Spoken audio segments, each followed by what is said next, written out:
In this video, I show you how to fix WhatsApp keep sticker not working problem. For solving this problem, go to Play Store, search for WhatsApp,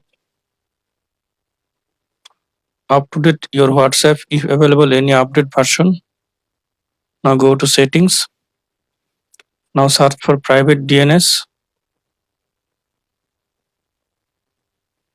Tap on private DNS. Tap on private DNS again. Now, now tap on private DNS provider or host name. Type here dns.google.com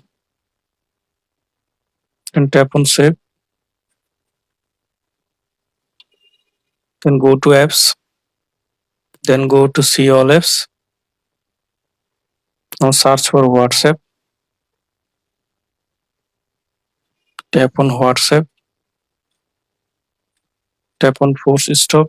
Tap on storage and cache. Tap on clear cache. Now restart your phone.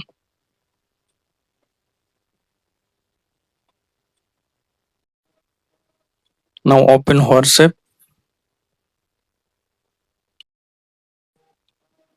Now tap on emoji icon.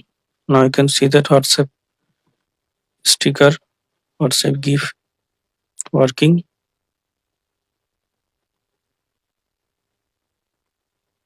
I hope that this method fix WhatsApp GIF sticker not working problem.